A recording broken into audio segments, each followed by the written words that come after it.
I'd never seen a sky that colour. Yellowy, black, greeny, purple. It was uncanny.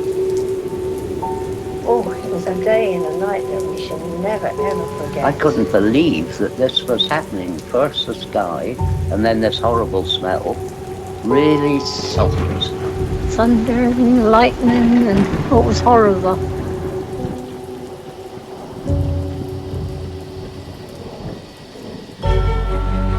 We're in very great danger from the pollution that's coming down over us. And we've been led astray by the military-industrial complex. Dangerous chemicals over us from Is the government experimenting with our weather? That's the question at the heart of a phenomenon called chemtrails, now getting widespread attention. Millions of tons of toxic poisons released by planes during the Cold War, the United States military conducted The government is up there in airplanes spraying all kinds of chemicals to change or manipulate the weather, leaving what you see there, and they call that a chemtrail. Geoengineering. They say it puts poison in the soil. Tests show high levels of these chemicals in our rain and soil. Using planes to spray chemicals into the atmosphere to manipulate or control rays. And that's why health department records show a sharp increase in barium and aluminum in California's water supply. We shall propose further cooperative efforts between all the nations in weather prediction and eventually in weather control. The Army's need to know more and more about weather that surrounds this planet is a vital part of the expanded research program of atomic weapons. We all talk about the weather. The Army is doing something about the weather.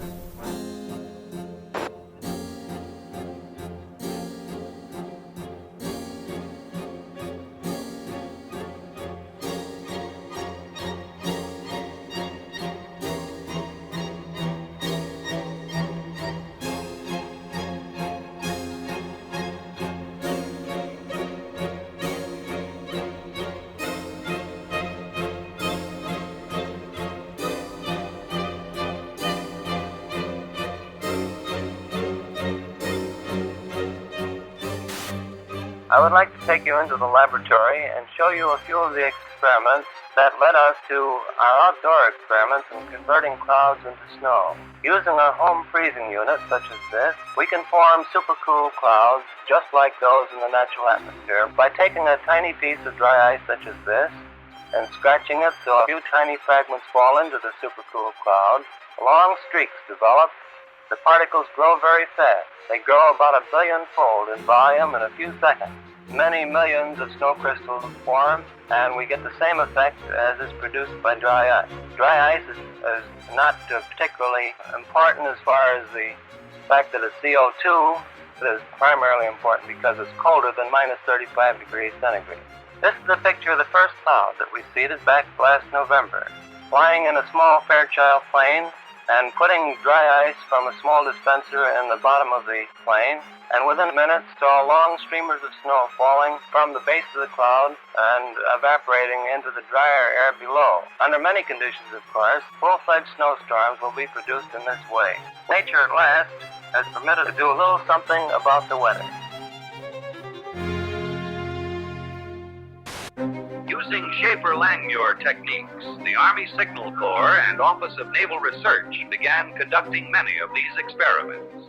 In 1947, Project Cirrus expanded to test cloud seeding on a hurricane traveling eastbound 350 miles off the coast of Jacksonville, Florida. They dropped 80 pounds of dry ice into the raging storm, only to realize that the hurricane suddenly changed direction and began traveling back towards the United States. Savannah, Georgia was hit by record-breaking winds of up to 85 miles per hour. More than 1,500 people were left homeless, and at least 2 people died. The total damage was reported in the millions of dollars, and the project and its participants were blamed for what happened. On the night of the 15th of August 1952, the worst flood in British history swept through the tiny seaside village of Lynmouth. 90 million tons of water devastated the area, killing 35 people and leaving over 400 homeless. 40,000 tons of boulders were dragged off the moors, destroying houses and cars. Porters spoke to squadron leader Len Otley. he confirmed that he worked on Project or Operation Cumulus, which was also referred to as Operation Witch Doctor. What's more, in mid-August 1952, Alan Yates, a lecturer at Cranfield School of Aeronautics at the time, was asked to take part in cloud seeding experiments. According to Yates, the artificial rain fell over Lynmouth and washed the village into the sea. Newly declassified documents prove that Project Cumulus was indeed going on the day of the flood that year. Project Skyfire, a U.S. forestry research operation concerned with the study of lightning and all of its manifestations. Project Skyfire is aimed at lightning fires in western Florida. In detail, the manner in which your work involves you in the dispersion of clouds, which happen to have some effect on, or rather bring about thunderstorms or what have you. Could you tell our audience something about that type of work? Laurie, we're conducting experiments in cloud seeding aimed at determining whether or not weather modification techniques might possibly prevent lightning fires. We carry this work on by seeding clouds with silver iodide nuclei. We disperse silver iodide from specially developed generators located either on the ground or on aircraft. Our experience has been that we can do the best job through aircraft seeding. Again, man looks to his own efforts to increase the flow of water. Since the 1946 experiments of Dr. Vincent Schaefer, we have known that some clouds can be modified through seeding to yield additional precipitation. In 1961, Congress directed the Bureau of Reclamation to begin a long-range study of cloud seeding with the aim of eventually augmenting the nation's supply of water.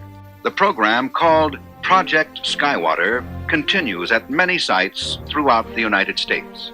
Eventually, if the research program proves successful, the methods learned will become part of our nation's integrated water resources program. In 1962, during the Vietnam War, American forces responded with Operation Ranch Hand. Over the next 9 years, spraying an area about the size of Massachusetts with defoliants, the most notorious being Agent Orange. Large swaths of Vietnam were left barren. Enough food to feed 600,000 people for a year has been destroyed. Despite this sudden devastation, U.S. officials said the spraying created no lasting harm. Milton Ross, a Special Forces advisor near Pleiku, has a son born without the tips of his fingers. North Vietnam charged today that defoliants have produced many instances of miscarriages, congenital defects, and monstrosities among children. The Vietnamese government insisted the cause was Agent Orange. Although that war was long ago, there is lingering anger about the United States' use of a controversial defoliant spread by American aircraft on the jungles there. An epidemic of birth defects, brain damage, and rare cancers still affecting hundreds of thousands of Vietnamese today. According to environmental studies, high levels of dioxin could still be found in the soil in certain areas and had seeped into nearby lakes. Agent Orange was a safe product when it was used in the Vietnam War, and it's a safe product today. I got something to say. I want to know how come the fascist pigs have been seeding the clouds. Right. For the last hour and a half, airplanes going over twice with all the smoke coming out of them seeding the clouds. And I want to know, why that stuff is going down, man. And why doesn't the media report that stuff to the people, man? I'm telling you what happened. The planes come over for an hour and a half and they seeded all the clouds. It's the second time they did that people of unknown origin were seeding the clouds over the I don't know what they hope to prove, man. Project Storm Fury assembles a team of highly trained scientists and technicians to fly into mature hurricanes. Scientists working on the project were convinced that they could reduce hurricane devastation using a process called cloud seeding by spraying the thunderclouds inside the hurricane with a chemical called silver iodide. This would become known as the Storm Fury hypothesis. The seeding planes fly across the eye and into these clouds, seeding the supercooled water droplets from the belt of maximum winds outwards. As the silver iodide turns the supercooled water into ice, the heat released during this process causes the seeded clouds to grow and develop into a new outer eye wall.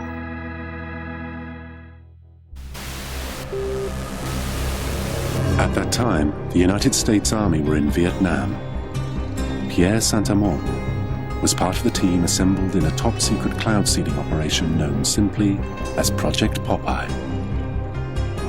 In May 1967, as monsoon clouds developed over the Ho Chi Minh Trail, Armand and his team put their new weapon to the test. We ejected the material so that it fell into the growing part of the cloud, and it rained very heavily out of it, and everybody was convinced with that one experiment that we'd had done enough.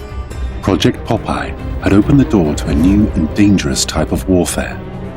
Some said, if you control the weather, you can control the world. Military planners imagined loading the clouds with radiological, biological, or chemical agents and having them rain on demand. They could attack your enemy using the weather, but deny ever doing so. Allegations were made that cloud seeding had not only made jungle paths impassable, it had also killed thousands of innocent people. But this didn't stop governments from continuing to explore ways of modifying the weather, sometimes for highly questionable purposes. And that message calls for new frontiers, new visions. It calls for us taking the steps now that will make us no longer second in space and in science. It lays the predicate and the foundation for the development of a weather satellite that will permit man to determine the world's cloud layer and ultimately to control the weather, and he who controls the weather will control the world. It lays the steps that's necessary to provide a nuclear rocket that will produce benefits that are so unlimited that I couldn't tell you about them if I had all afternoon. July 1976. Strange, unexplained blackouts in worldwide communications plague the globe and are covertly transmitting extremely low-frequency waves, otherwise known as ELF waves. It's called the Russian woodpecker because it was essentially that sort of clicking, pecking sound. In 1982, a report by Pentagon researcher L. Ponte alleges the Russian woodpecker signal is actually creating layers of artificial ionization in the upper atmosphere, which means it could have been bending the jet stream and altering global wind patterns. There's been a lot of research in military labs over what you can do with putting radio waves into the atmosphere. Some of the research indicates that one can move the jet stream around and thus induce weather conditions. It's no coincidence that the United States began building its own mysterious array of antennas. HAARP is the High Frequency Active Auroral Research Project, originally a joint effort of the Air Force and Navy in cooperation with a number of academic institutions. Of 180 antennas, approximately 72 feet tall, linked together to function as one giant steerable antenna. Steerable because it can aim millions of watts of ELF waves into one tiny patch of the atmosphere. HAARP is one of several ELF wave transmitters located all over the globe. Working in tandem, these transmitters alter the weather anywhere in the world, potentially changing the jet stream's course entirely. The intense energy being beamed into the sky by HAARP sends pulses of ELF waves into the ionosphere. The waves get reflected back down and pass through the earth and ocean. But HAARP's startling potential doesn't end there. It's linked to a strange phenomena occurring in our skies. On clear days, you can often see long white lines being traced high in the sky. They are contrails of jet aircraft, actually long, slender clouds. Weathermen are finding them especially fascinating because a theory is being developed that those long white lines may be changing our weather for the better. Details from Roger O'Neill. The exhaust from jet engines, usually seen as long, thin trails of white clouds behind high-flying jet airplanes, may be a big reason why there are 30 fewer days of sunshine a year in the Midwest now than there were in 1900. The daily range between high and low temperatures has also narrowed. In the absence of natural clouds, given the correct atmospheric conditions, jet aircraft in high frequency can almost completely cover the atmosphere with clouds. No one is trying to make clouds now using jet engines, but this study suggests that jet travel is inadvertently making our days more cloudy. And someday, weather researchers may be able to use jets on purpose to change our weather. Roger O'Neill, NBC News, Champaign, Illinois. And finally, a federal report today predicted possible catastrophic warming of the Earth by the 1990s with a strong climate change. Hurricane Gloria is moving on the East Coast tonight like a monster out of a science fiction film. 3,000 homes went underwater, and of those, almost 900 were destroyed. From 1987 through 1992, California experienced the most severe drought in the state's history. According to NOAA, an anomaly occurs in the jet stream. The winds appear to change direction, blowing east to west instead of west to east, indicating the jet stream coming into the west is suddenly much weaker than normal, causing a drought. By 1995, the jet stream returns to normal. Here there were huge problems with flooding, intersections and parking lots underwater, homes threatened, people trapped in the river that you see out here behind me, forcing those dramatic rescues. This U.S. Air Force report graphically outlines the military's desire to exploit and manipulate the weather for the purposes of war by the year 2025. According to one of the most harrowing lines in this report, quote, "Weather modification is a force multiplier with tremendous power that could be exploited across the full spectrum of war-fighting environments."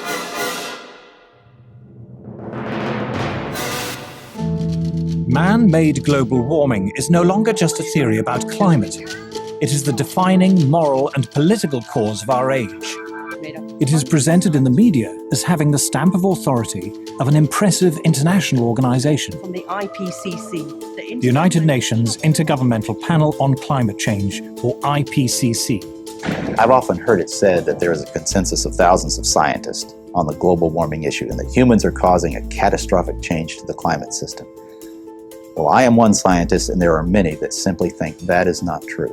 The final conclusions are politically driven. This claim that the IPCC is the world's top 1,500 or 2,500 scientists, you look at the bibliographies of the people and it's simply not true. There are quite a number of non-scientists. And to build the number up to 2,500, they have to start taking reviewers and government people and so on, anyone who ever came close to them. And none of them are asked to agree. Many of them disagree. Those people who are specialists but don't agree with the polemic and resign, and there have been a number that I know of, they are simply put on the author list and become part of this 2,500 of the world's top scientists. People have decided you have to convince other people that since no scientist disagrees, you shouldn't disagree either. Climate scientists need there to be a problem in order to get funding. We have a vested interest in creating panic because then money will flow to climate science. It's become a great industry in itself. And if the whole global warming farrago collapsed, there'd be an awful lot of people out of jobs and looking for work. There's one thing you shouldn't say, and that is, this might not be a problem. If you go to page 119 of the president's budget, he's anticipating generating $646 billion in new tax revenue from this bill. So clearly the president expects this bill to generate $646 billion in new taxes that even his own budget director has said would be passed on to consumers. So you must have been listening to our testimony that we've had for the last few days with dozens of experts that have come in who have given completely different views. Well, I would encourage you to go back and look at the testimony this committee's heard. Dude, we're talking about that can export millions of jobs out of our economy, out of our country, and testimony's been given just to those numbers. And so we're talking about a serious consequence that there would be on this country. The carbon would be emitted, but it would be emitted in China and India, and the jobs would go to China and India. Do you want to man-made global warming pollution causes global warming. It's my understanding that back in 1997, when you were vice president, Enron's CEO, Ken Lay, was involved in discussions with you at the White House about helping develop this type of policy, this trading scheme. And is that accurate? Is it inaccurate? It's been reported.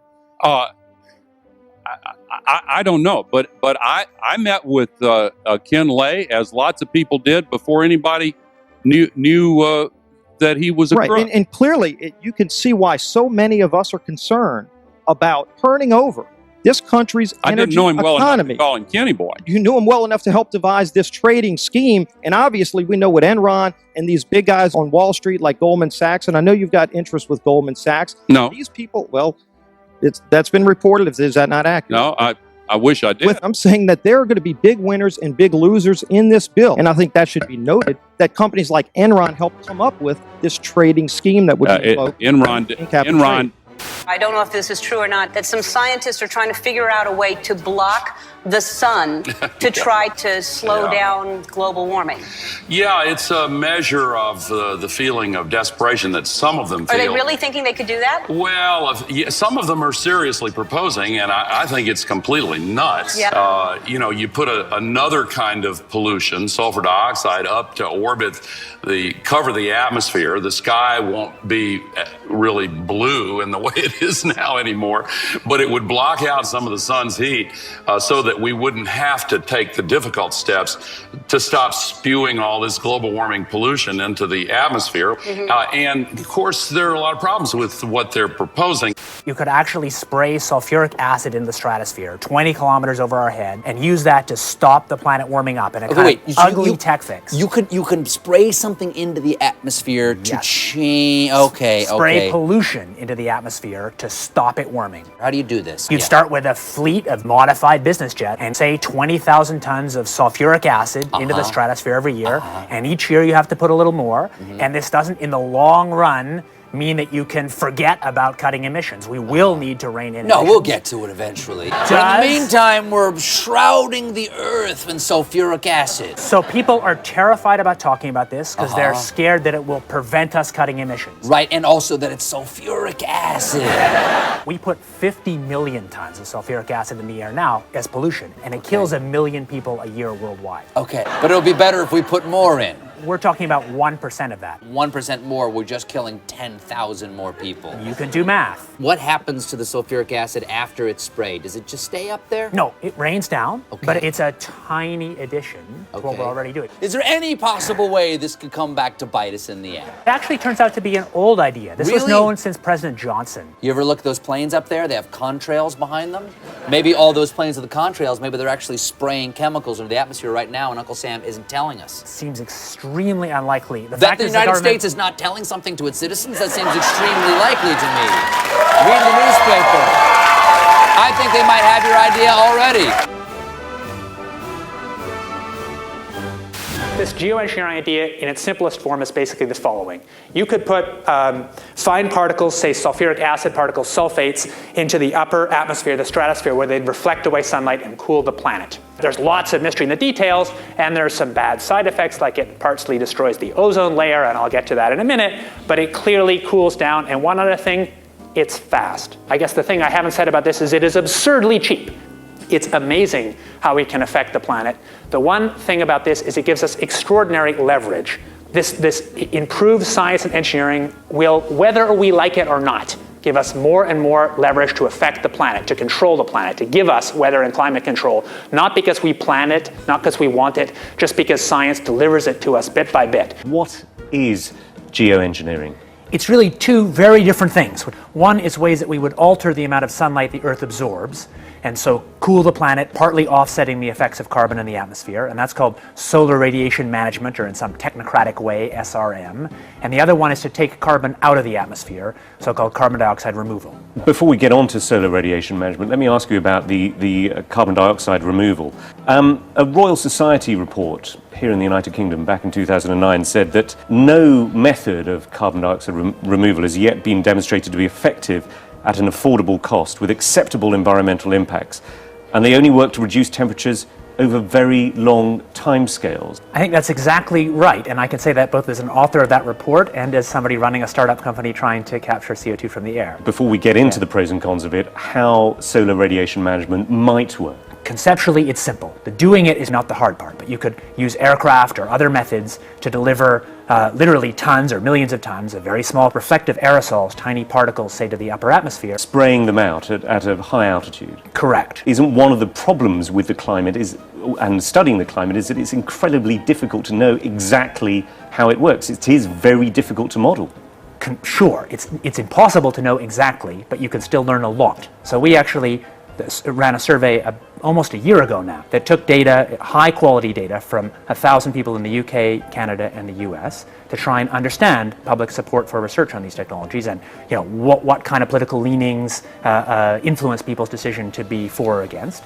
And in fact, we found pretty broad support for research. But that particular opinion survey that you're talking about, it also came up with the finding that 64% of subjects agree that humans should not be manipulating nature in the way suggested by solar radiation management. Exactly.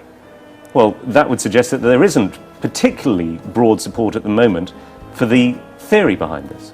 There's not broad support for doing it, and I think that's quite a healthy thing. I mean, I'm one of the people who, maybe starting 20 years ago, most helped to open the door to get public conversation going on this thing. How do you think, in that case, the public can be convinced, given that there is, as we saw with this project in Britain, tremendous skepticism even about research at what you say is a very, very benign level?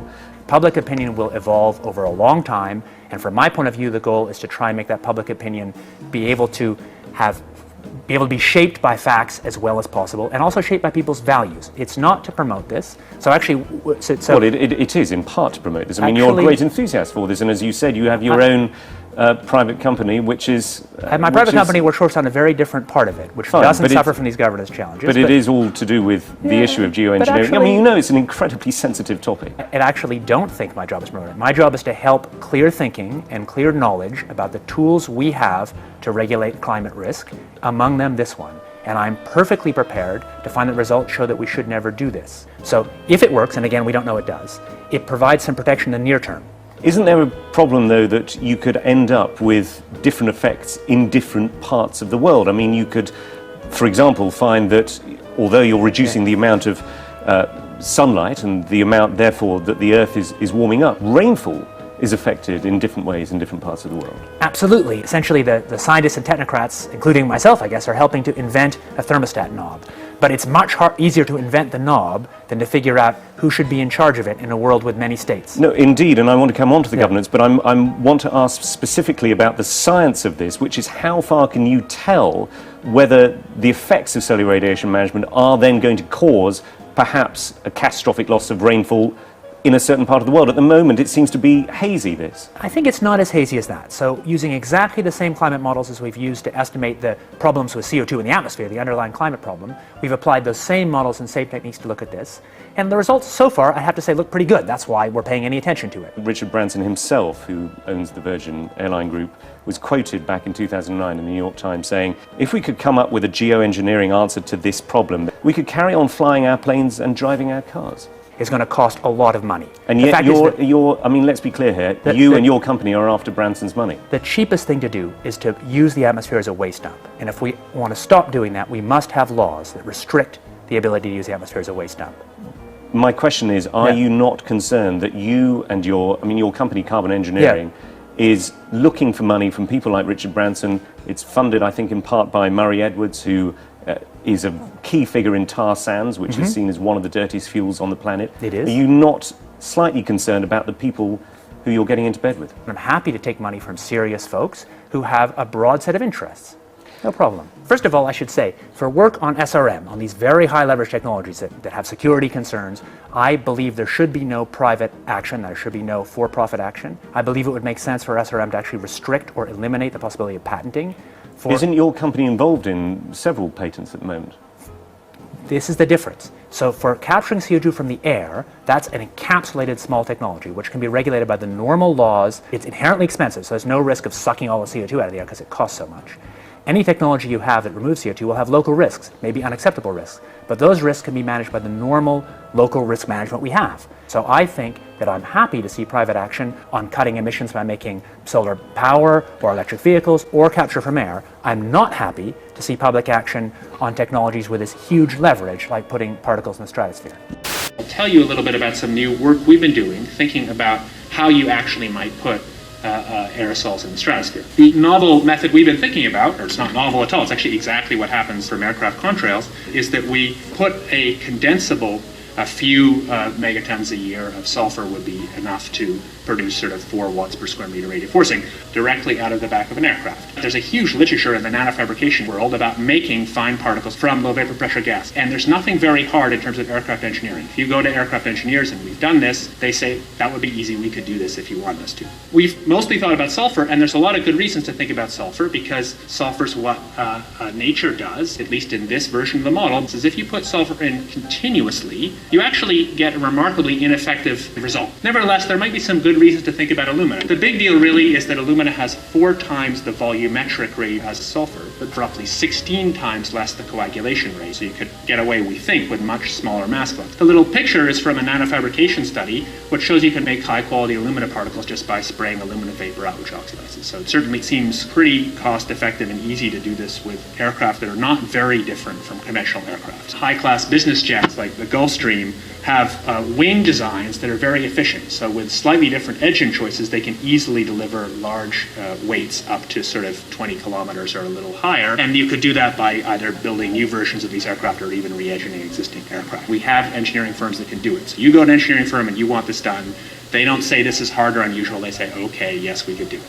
Once you realize you can make things by direct condensation from vapor, then all sorts of different compounds are possible. But it's much, much harder to actually figure out the environmental risks and effectiveness of these new methods than it is to cook them up. Aerosol geoengineering looks like it is so cheap that the cost is basically not going to be an issue. That means that implementation decisions will be risk-to-risk decisions. So the key factors are this is fast, it's cheap, and it's inherently imperfect. It cannot compensate for the amount of CO2 in the air. On a commercial basis, I do absolutely no proprietary commercial work on solar radiation management because I think such work would be wrong. Solar geoengineering refers to a set of technologies that could allow humanity to deliberately increase the planet's reflectivity, and so partially offsetting the temperature changes and other climate changes that come from the accumulation of carbon dioxide. Solar geoengineering can be very inexpensive. The cost might be something like $10 billion for the whole planet. That sounds like a lot of money each year, but in fact that's something like 1/10,000th of global GDP. This next story is so unbelievable, we didn't think it could possibly be true. But after receiving thousands of records and declassified reports from the Army, it's confirmed that during the Cold War, the United States military conducted secret tests on unsuspecting people in the city of St. Louis. Lisa Martino Taylor's life work has been to uncover details of the Army's ultra-secret military experiments carried out in St. Louis and other cities during the 1950s and 60s. This study was secretive for a reason. They didn't have volunteers stepping up and saying, yeah, I'll breathe zinc cadmium sulfide with radioactive particles. These Army archive pictures show how the tests were done in Corpus Christi, Texas in the 1960s. In Texas, planes were used to drop the chemical, but in St. Louis, the Army placed chemical sprayers on buildings and station wagons. City officials were kept in the dark about the tests. The Cold War cover story was that the Army was testing smoke screens to protect cities from a Russian attack. Clearly, they went to great lengths to deceive people. By making hundreds of Freedom of Information Act requests, she uncovered once classified documents that confirmed the spraying of zinc cadmium sulfide. The greatest concentration of this compound was sprayed near the Pruitt-Igoe housing complex just south of downtown St. Louis. It was home to 10,000 low-income people, and an estimated 70% were under the age of 12. Martino Taylor claims they all unknowingly inhaled this compound morning, noon, and night, so the government could measure its effects on their lungs. So this was in violation of all medical ethics, all international codes, and the military's own policy at that time. And Venezuelan leader Hugo Chavez has once again accused the United States of playing God. This time it's Haiti's disastrous earthquake that he thinks the U.S. was behind.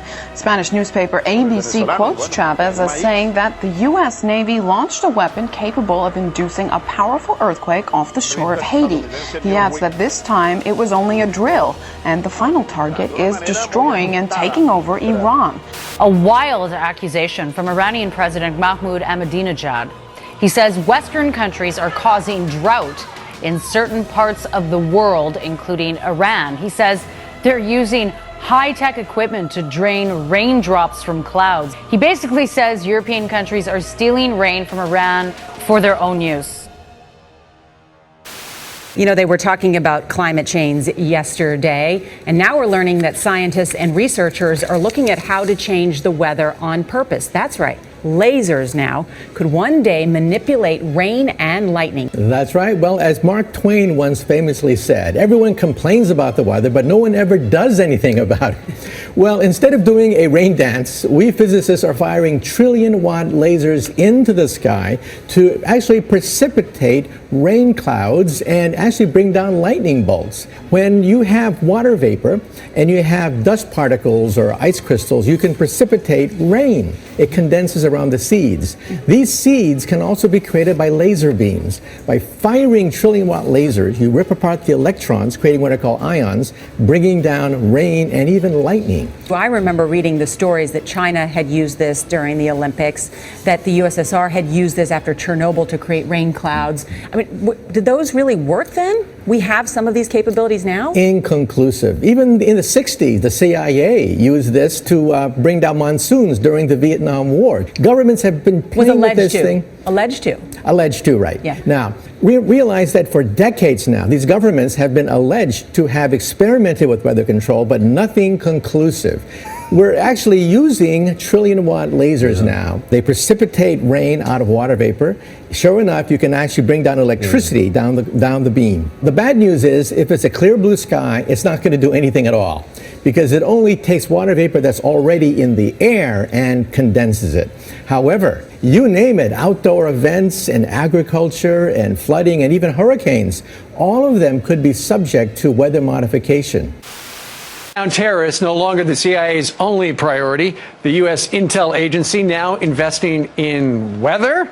Well, they're looking into something called climate engineering or geoengineering, which is a way to manipulate the climate to mitigate the effects of global warming. And they think that maybe this might pose a national security threat in the form of exacerbating water shortages or causing more regional instability in places like Darfur or in India-Pakistan region, in the Kashmir region. So they want to find ways of mitigating climate change, and they're investigating, are there possible ways of doing that? Scientists have been researching this have been thinking about this for quite some time. There are two general ways of engineering the climate. One is called solar radiation management, which is putting particles into the atmosphere. So like if you think of a volcano explodes and it releases particles and that cools down the planet. So that's one way. You can put a balloon up in the atmosphere and spray particles. And then another way would be to possibly bring down carbon dioxide out of the atmosphere in a process called carbon capture and storage. They're basically funding research by the National Academy of Sciences. Okay, so the CIA is not trying to control the weather. We've tried that before and it doesn't really work, but they're trying to impact climate change. They want to have a lot of tools in the arsenal in case climate change is as bad as some scientists believe it is. They want to have a way of mitigating it. You told one of our producers at this point it's pretty doubtful this is a viable terror threat right now. I don't see I don't see the CIA. Yeah, I don't think that it's going to be an immediate threat. It's definitely something that's going to be a long-term, decades down the line sort of thing. Well, there you go. Another example is the array of technologies, often referred to collectively as geoengineering. One that has gained my personal attention is stratospheric aerosol injection, or SAI, a method of seeding the stratosphere with particles that can help reflect the sun's heat in much the same way that volcanic eruptions do. An SAI program could limit global temperature increases, reducing some risks associated with higher temperatures and providing the world economy additional time to transition from fossil fuels. This process is also relatively inexpensive. The National Research Council estimates that a fully deployed SAI program would cost about $10 billion yearly. Now, I could go on and on and on and on about the things that fascinate me, but rather than talk about them, I thought I'd stop here. Yeah, thank you, Senator. The Air Force has gotten great value out of HAARP in the past. We took over from the Navy and managed it and actually did a number of experiment campaigns up there and have finished our work that we're interested in doing up there. We've moving on to other ways of managing the ionosphere, which the HAARP was really designed to do, was to inject energy into the ionosphere, be able to actually control it. And but that work has been completed.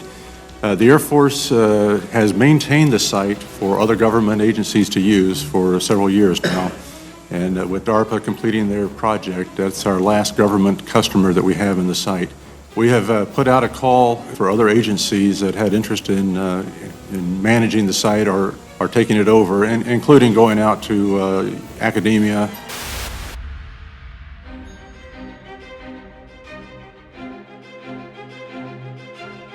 International corporations are modifying our weather all the time, and they're modifying it in ways that cover thousands and thousands of square miles. Programs are impacting microclimates needed for our crops to survive and needed for pollination. The other issue is that a lot of times we're talking about mitigation for climate change. It's rather an undefined term at this period of time. And so what happens is that many times we're talking about artificially putting chemicals like sulfur or particulates into the atmosphere in what they call geoengineering schemes to reduce, supposedly, global warming. And if you take and you put up into our skies chemicals to reduce the amount of sunlight reaching the earth, you are going to begin to reduce crop production. Without the process of photosynthesis, whereby plants from direct sunlight gain the energy to grow, to produce crops, we are going to find ourselves, if we mitigate in that direction, impacting the crop production not only here in the United States, but worldwide. What you're seeing now, a lot of times many scientists know, especially at NASA and in other areas, that the skies that we're seeing are not normal cloud formations. These are man-made. In California, the State Department of Health drinking water tests were examined between 1970 and this year, and we found unusual spiking in barium, aluminum, strontium, manganese, and all of these spiked at the same time in various drinking water supplies across the state of California and also in Arizona. So what's happening with these atmospheric tests is that aluminum, as one example, gets into the root systems of our trees, and it looks like the trees are dying of drought, but they're not. Many of our forests in Redding, California and other areas are dying from warmer temperatures produced by persistent jet contrails, also impacting tree health and crop health. They know from scientific studies back in the 1970s that they deplete beneficial ozone in the atmosphere by releasing nitric acid. The death dumps, otherwise known as chemical trails, are being dropped and sprayed throughout the United States, in England, Scotland, Ireland, Northern Europe, and I have personally seen them not only in the United States, but in Mexico and Canada.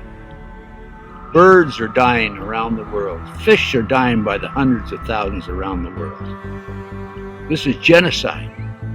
This is poison.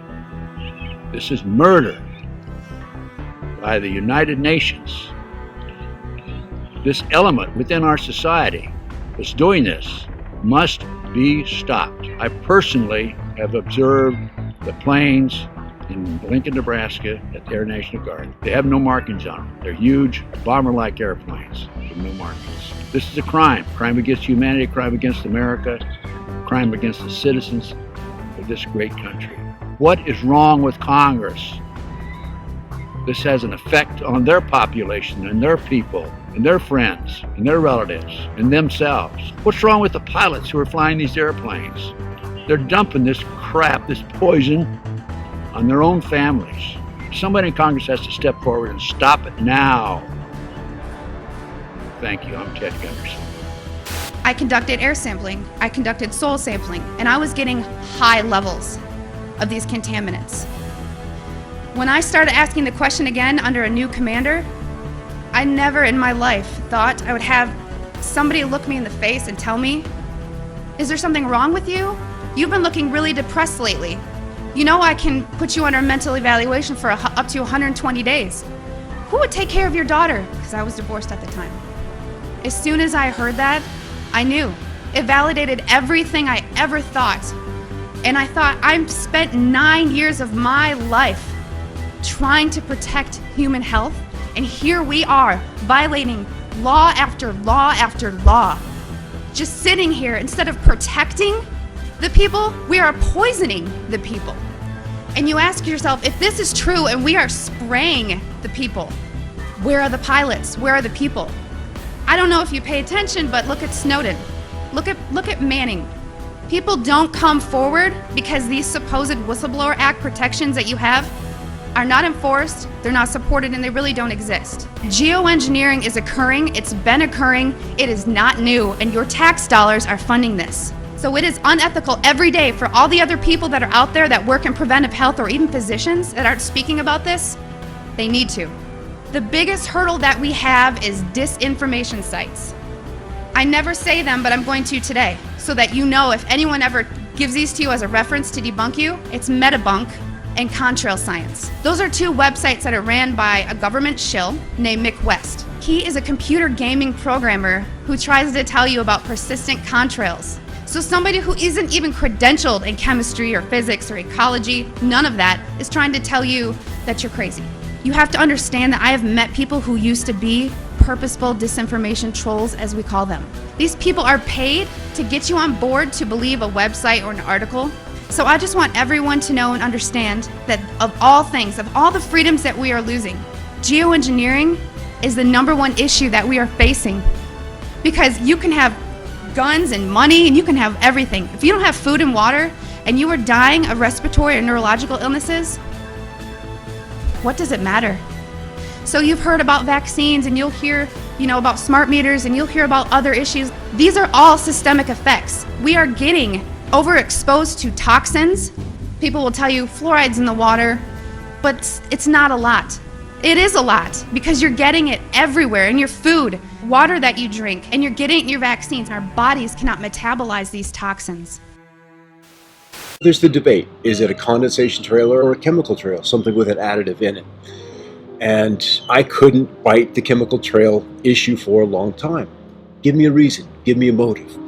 And so I started time-lapsing the sky. And there was this one day where I saw a series of planes go by, but one trail persisted and the others didn't. And as that trail slowly faded away, 2 other planes came along. One hit the exact end of it, and another went through the middle. How could these planes be aware of, or better yet, even be remotely concerned with what's going on with the debris from another plane? And as I time-lapsed the sky more and more and more, and at higher and higher resolution as the technology improved, it was a godsend, because you could see even the little planes were part of the bigger program. So they had to be at a precise place at an exact time to reveal a disturbance in a trail that may have only been in the sky 10 seconds. It went beyond correlation. And we're dealing with a massive, massive ballet in the sky. Yeah. We've got a program that is loose on the planet and is this guise of climate change, but it is this program we're seeing at work. As I became more aware of technologies, I looked at these clouds, at these patterns with different eyes, with a different understanding. And what I've learned is that these chemtrails help the technology align these patterns, align these vibrational structures which direct our weather today. When I found out about this first, I couldn't believe that I had never seen it before, because I'm from County Wexford, which is known as the sunny southeast in Ireland, and we have always boasted the highest sunshine hours in the country, and we are also underneath one of the busiest air corridors in the world. When I started to find out about chemtrails, I started to look up and I realized that, yeah, these trails do linger all day, and they go horizon to horizon, and you look to your old photographs and you don't see these kind of trails. So I suppose when the penny dropped was when I saw what in the world are they spraying.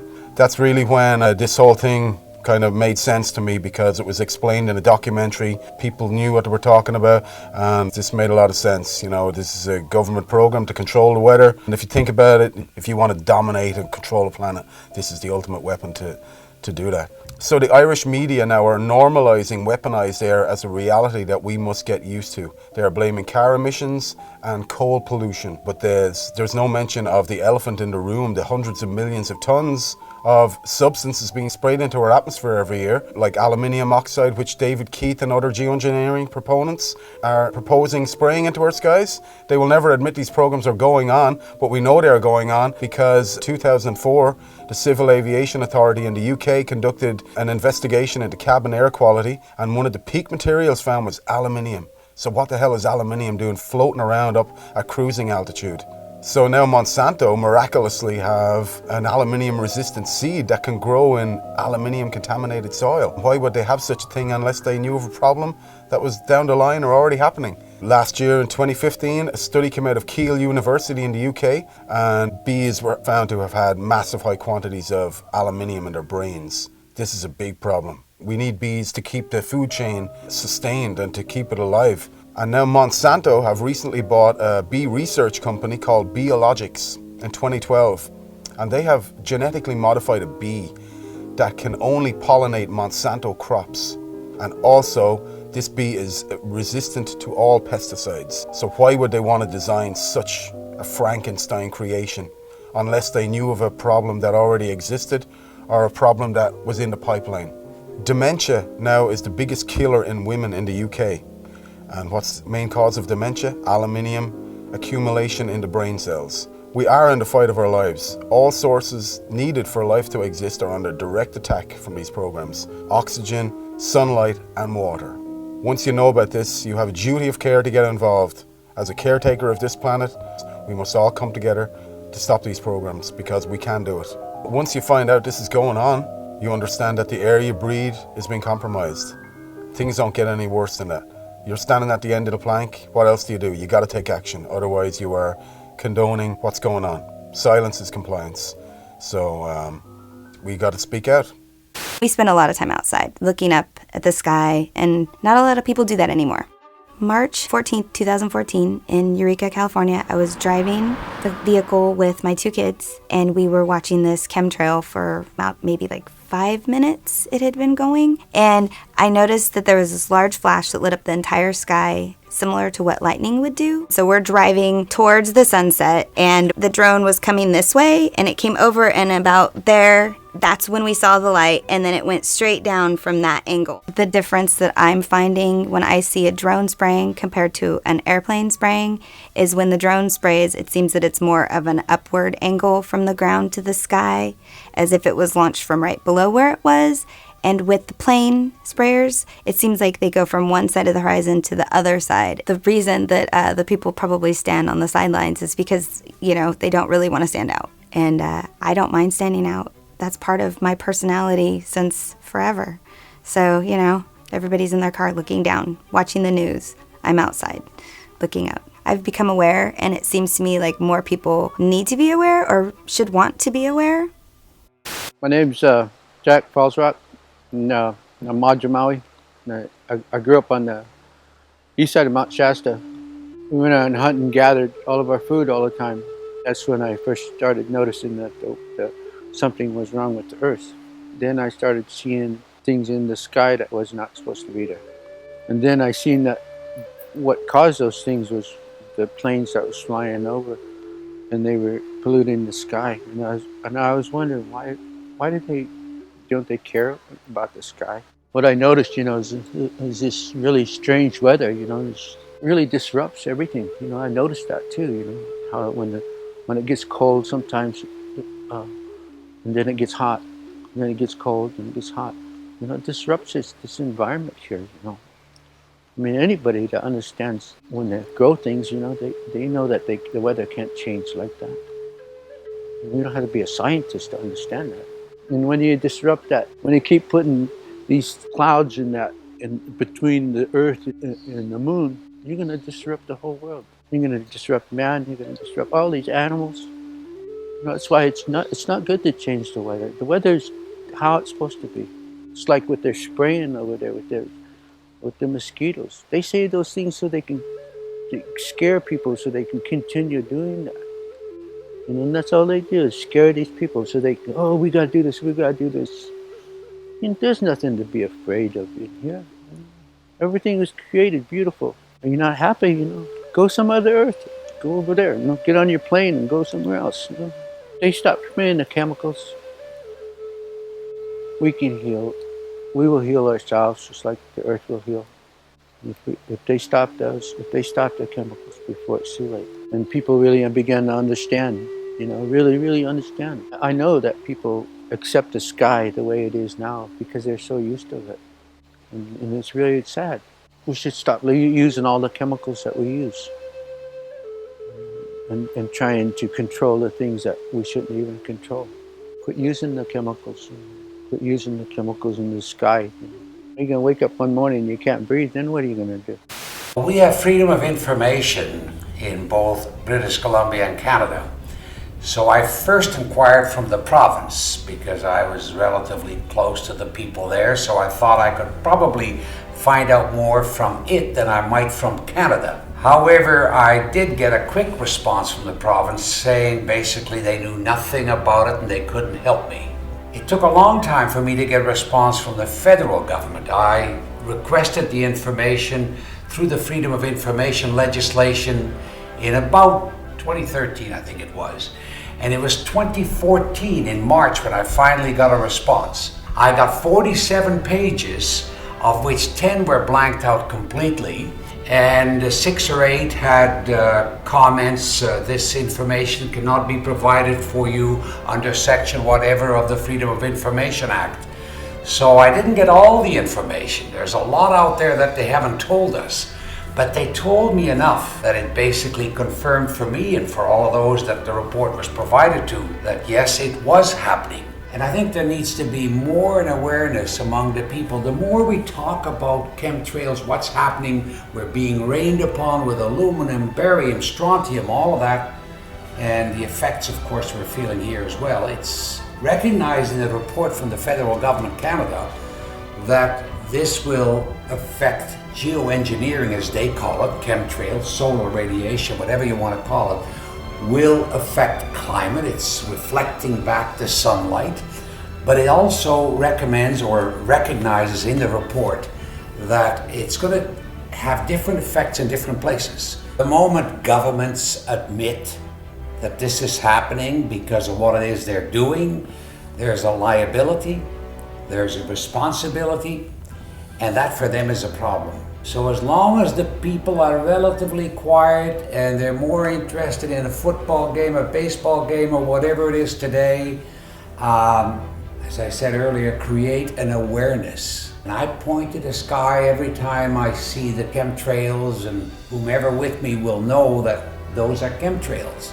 If I'm not doing it, my wife will certainly do it. Lillian points it out every time to everyone, and that needs to happen. I guess for the most part, the populace still thinks that governments can't do that to us. It's impossible, but it's happening. Mm-hmm.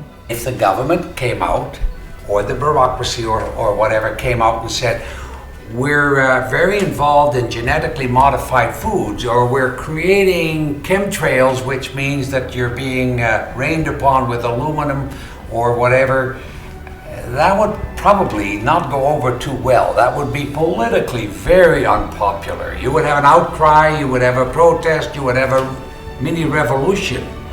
So they're going to try and keep it down as much as possible.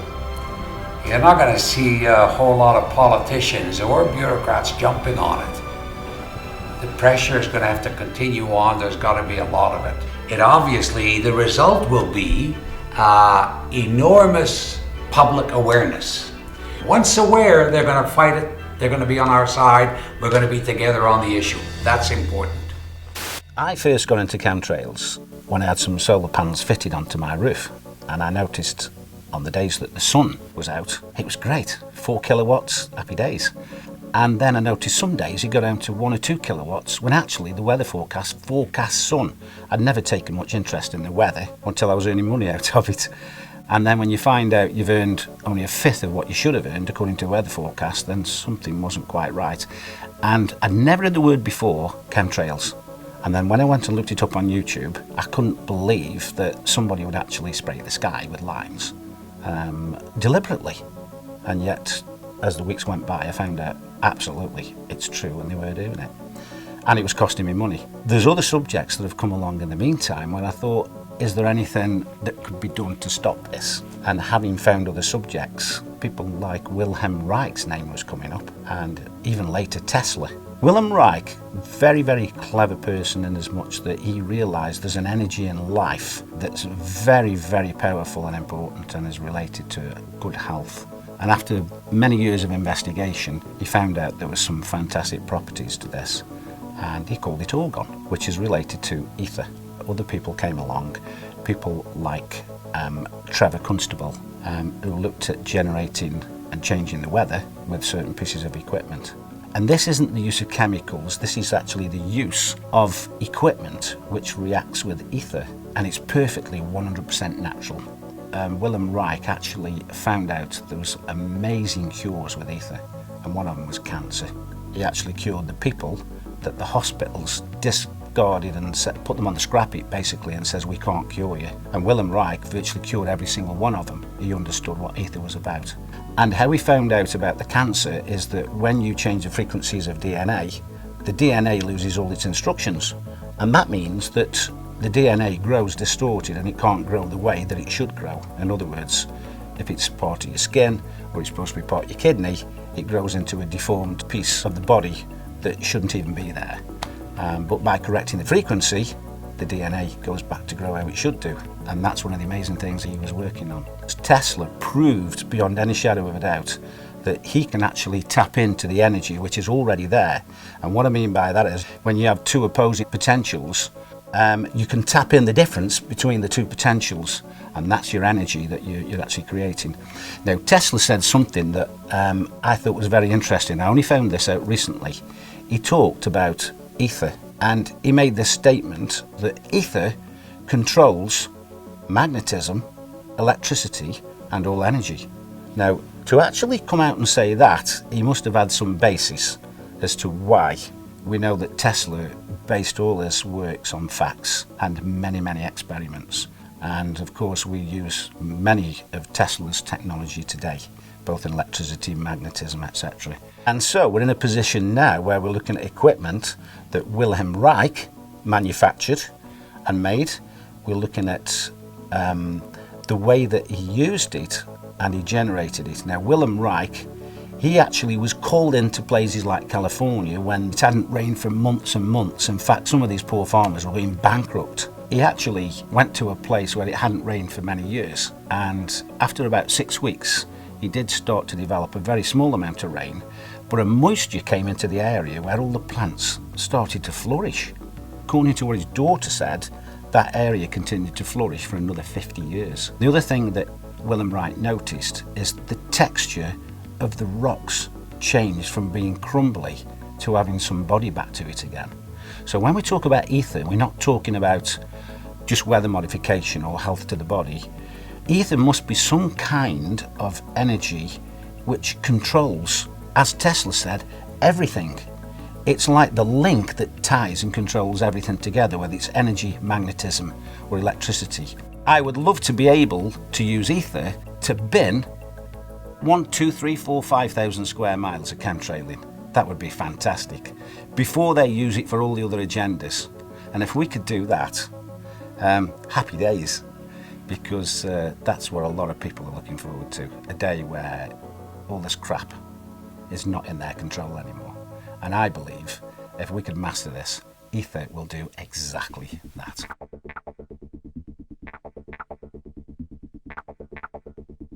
Tonight we're going to talk about this. We're going to talk about the sickness behavior. We're going to talk about why people are having these problems. We're going to talk about how the trails are affecting us, because they are now.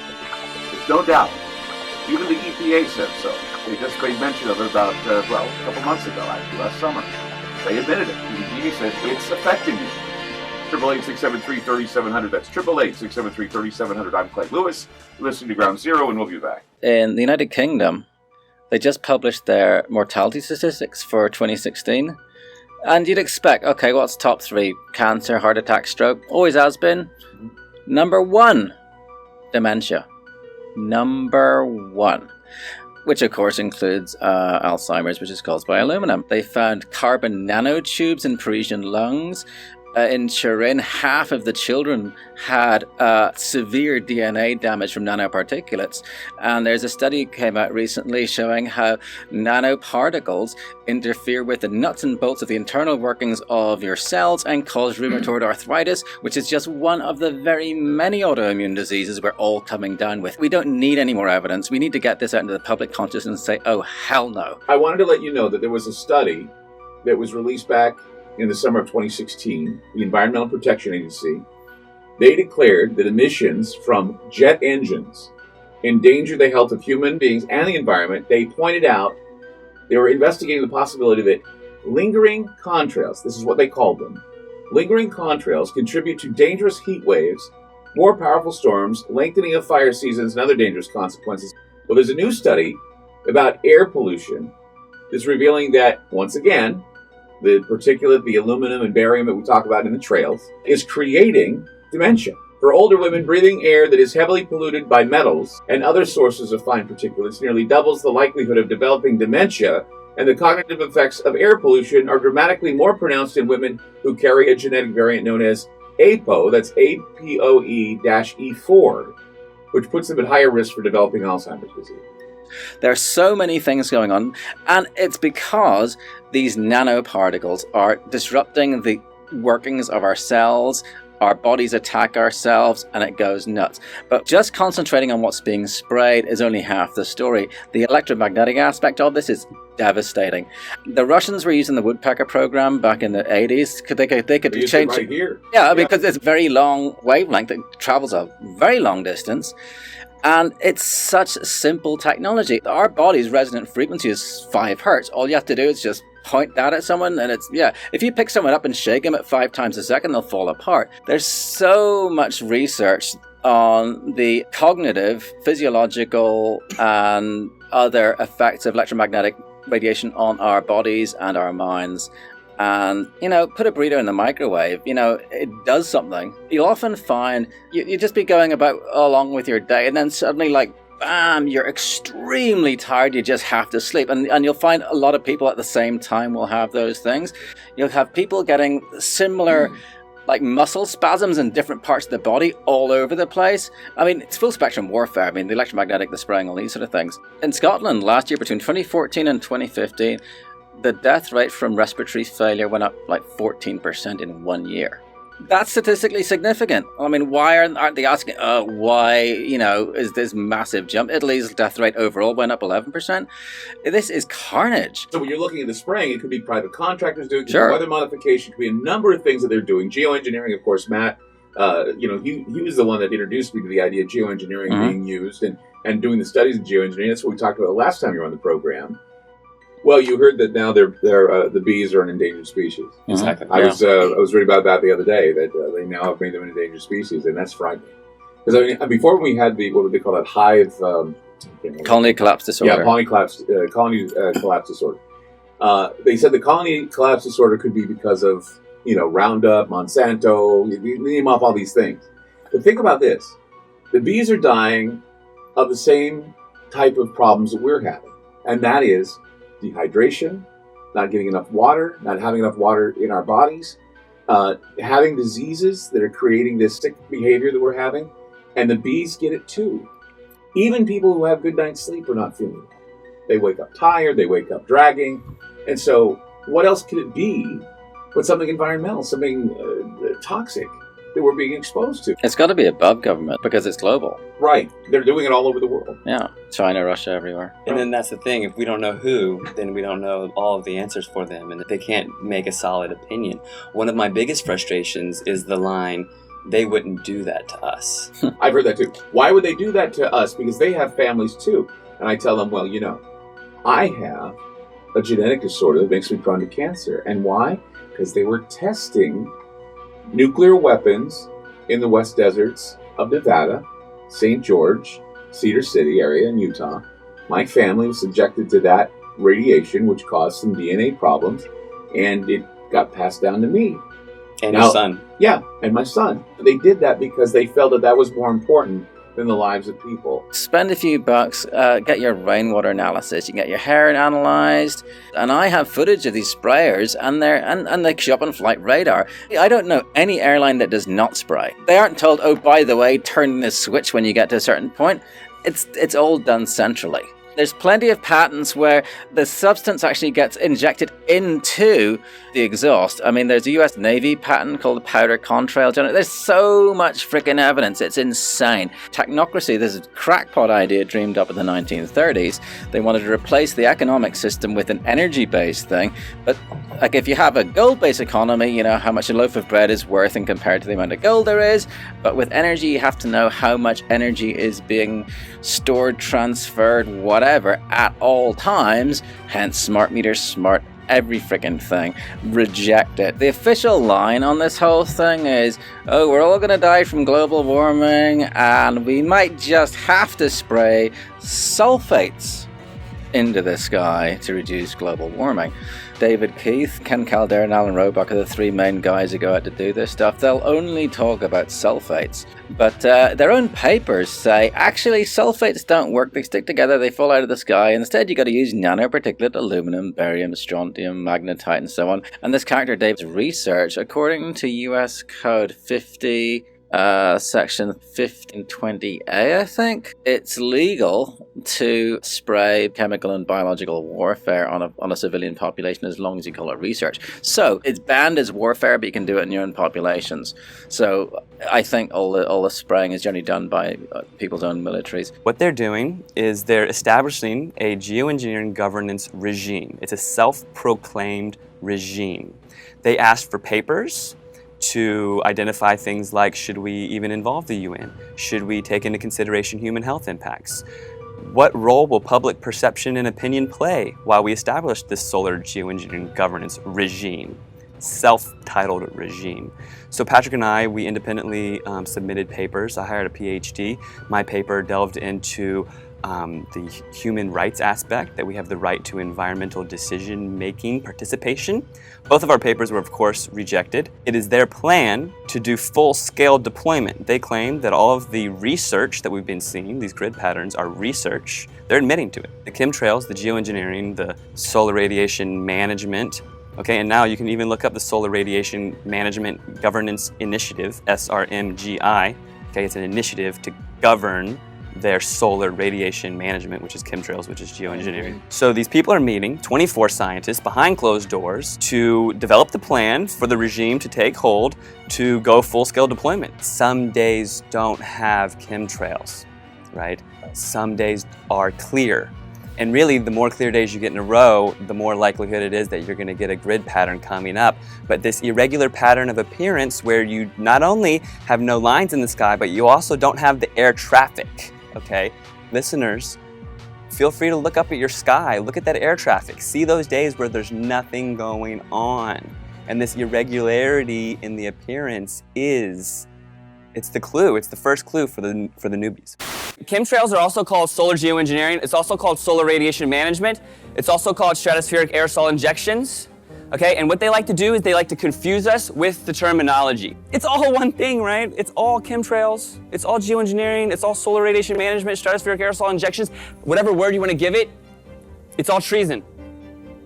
It's very, very obvious that chemtrail does not behave like an actual cloud formation.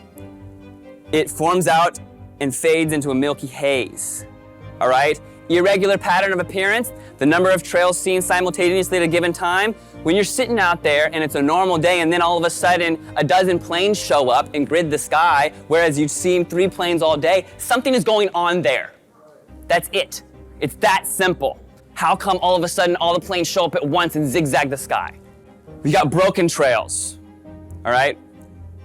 Things are going on where they're mixing chemicals in the sky. They're using the atmosphere as a laboratory. That is a quote from NASA. Using the atmosphere as a laboratory. Okay, the exhaust is often coming where the engines are not. Okay, this wakes the people up. In 1983, we had 50 companies, right? 90% of the media. 1983, 50 companies encapsulated the 90% of the media. Now it's been consolidated down to 6 companies. Those 6 companies are owned by just a couple families. Everything is controlled. They hand a script to the entire nation. And your local broadcaster is reading something that was planned to build your mental construct to control the way you think about everything. A child's happiness is priceless, especially on a birthday. A child's happiness is priceless, especially on a birthday. A child's happiness is priceless, especially on a birthday. A child's happiness is priceless, especially on a birthday. Well, a child's happiness is priceless, right? Especially on a birthday. A child's happiness is priceless, especially on a birthday. A child's happiness is priceless, especially on a birthday. A child's happiness is priceless, especially on their Civil society actors that, quote, manifest the will of the public. They call these astroturf because almost everything has been co-opted. They contemplated how they were going to convince us that we need solar geoengineering to block out the sun. They say society is lousy at strategy, but we are not. A few suggested that to shift the conversation in productive ways, geoengineering will be characterized publicly as a terrible choice. We'll start the conversation by introducing them this problem, and we'll tell them that it's a horrible idea. Problem, reaction, solution. So here they come out immediately.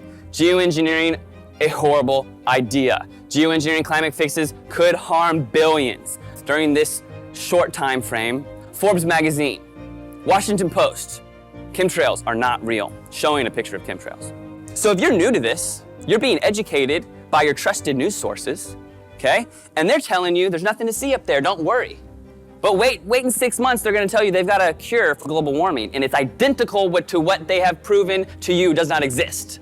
Geoengineers to spray sun-reflecting chemicals from a balloon. They think that we're so dumb that we see the lines coming out of the planes, we see these rare halos going around the sun, and then all they have to say in the newspaper is, well, we're gonna use balloons, don't worry. Geoengineering gets green light from federal scientists, 2017. March 25th, we've got new clouds for you, 12 of them. 12 new clouds? And how does this correspond to this entire agenda push? And the name for these vapor trails, Homo mutatus, which literally means man-made.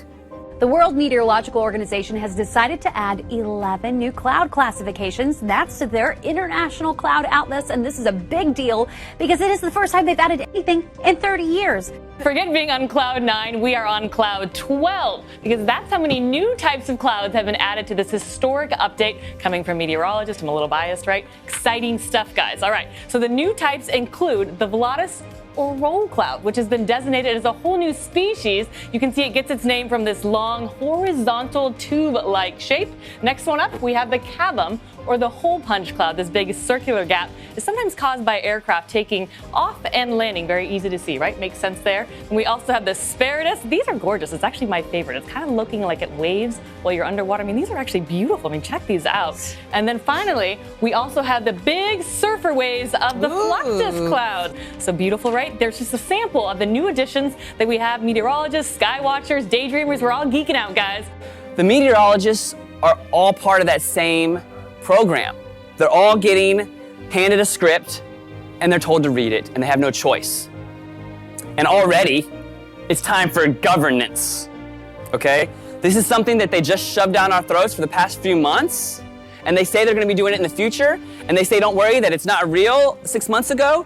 Now, they're already talking about how are they gonna govern it. They're pushing this agenda full speed ahead. They're already talking about how to govern something that we're still slowly waking up to, that they're gonna be doing it to us publicly. This very small group of globalists claim that they have the exclusive rights to saving us and that we don't get it and they do. This is all of our skies, this is all of our air, this is our children's future. Everybody is involved here, all right? There was a time when people got pissed and they did something about it and they made things change, okay? They know that they can program you through social media, okay? And we can't let that happen. It's up to us to carry this information forward. It's up to us to be the change. And if we don't do it, we're not gonna have any sun. Thank you.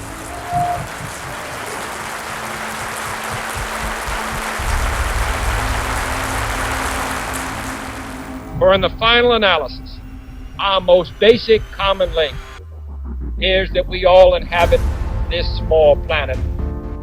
We all breathe the same air. We all cherish our children's futures, and we are all mortal. Geoengineering, chemtrails, forced vaccinations, population control, weather modification, war games.